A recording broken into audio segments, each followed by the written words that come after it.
Bismillahirrahmanirrahim. Assalamualaikum warahmatullahi wabarakatuh. Sahabat, selamat datang lagi di rumah saya, di rumah talk show Difabel Bisa Berkarya.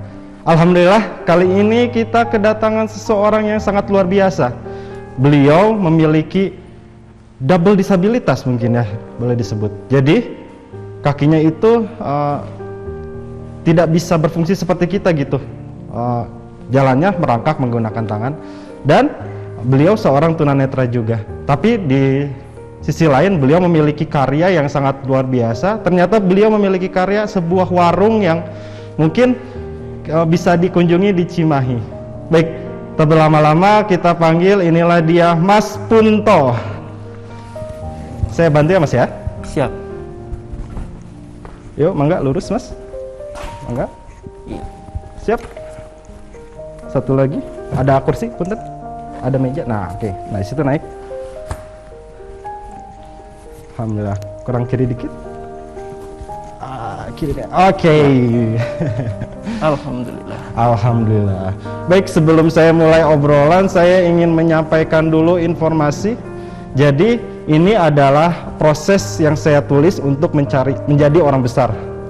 Nah, yang pertama itu adalah diuji mentalnya. Ketika diuji mental, kita dipersiapkan untuk siap menghadapi setiap cibiran atau omongan orang. Nah, kita itu kuat tidak ya untuk menghadapi itu. Yang kedua adalah diuji kesombongan gitu ya. Jadi ketika menjadi seorang besar, apakah kita sombong atau tidak. Nah, dan yang ketiga adalah diuji keikhlasan. Seperti Mas Punto ini diuji keikhlasan oleh Allah Subhanahu wa taala untuk terus bisa menjalani kehidupannya. Atau saya singkat dengan kata-kata MSI.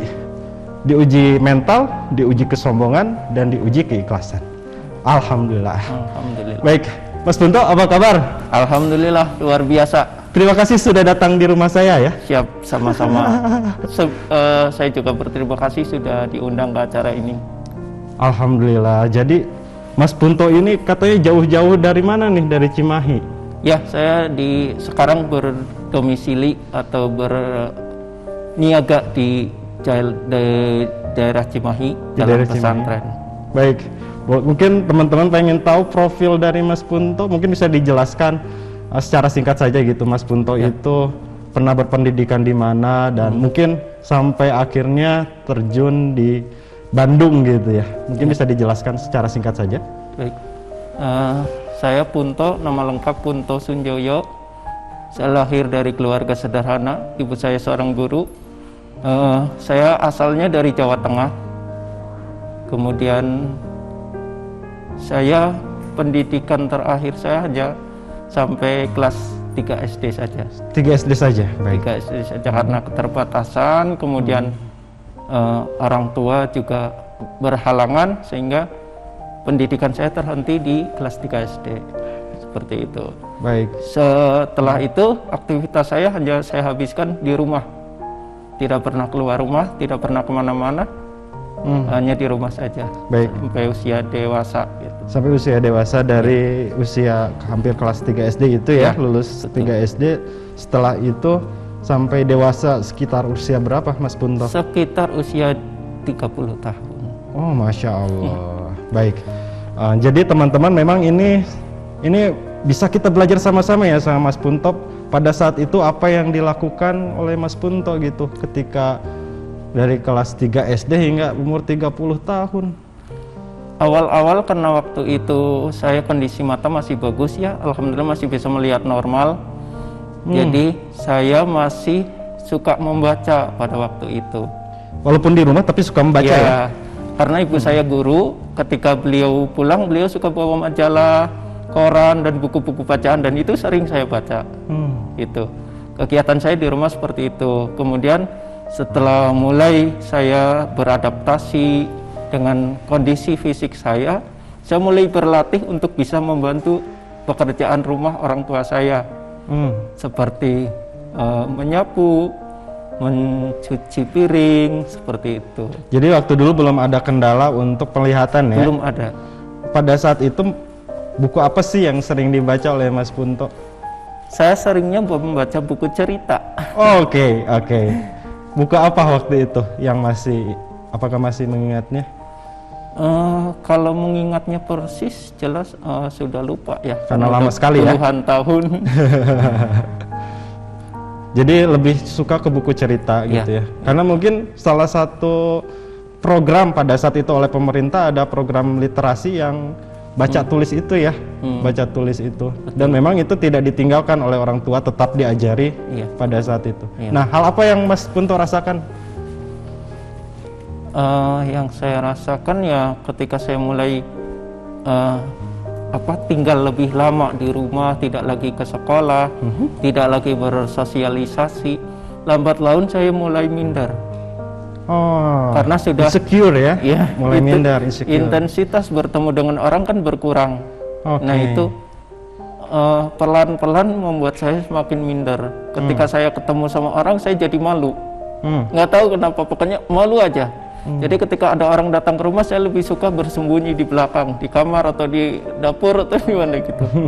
Itu aktivitas saya dulu ketika saya masih di rumah. Jadi lebih suka menyendiri ya. Betul. Oke, pada saat itu apa yang dipikirkan?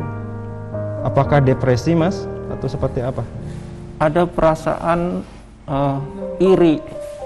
Kenapa saya seperti ini? Ada pertanyaan seperti itu timbul dalam hati saya.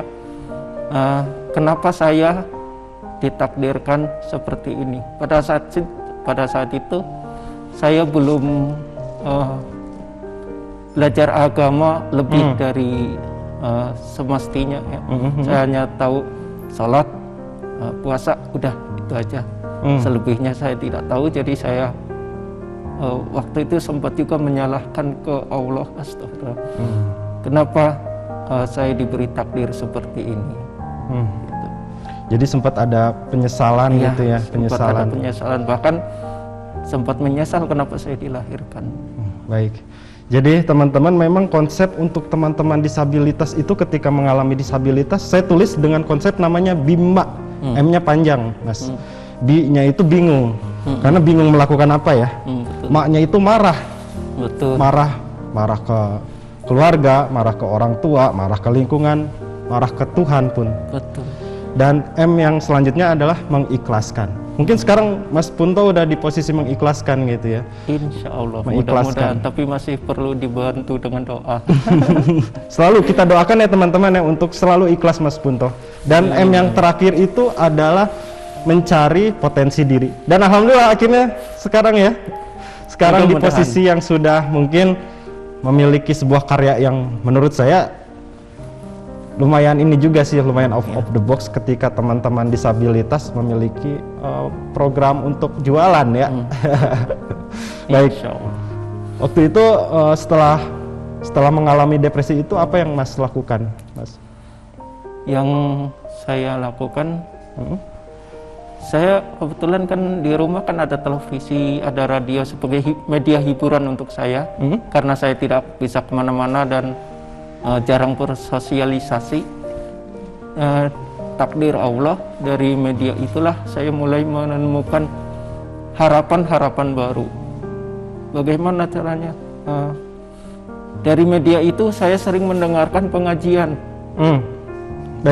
tausiah, ceramah, dan entah mengapa itu saya sukai.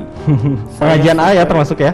Terutama pengajian AA. Baik Mas Punto. Nanti kita lebih dalam lagi tentang bagaimana menemui Darut Tauhid ya. Nanti lebih dalam ke sana. Baik teman-teman, tetap di acara Difabel Bisa Berkarya.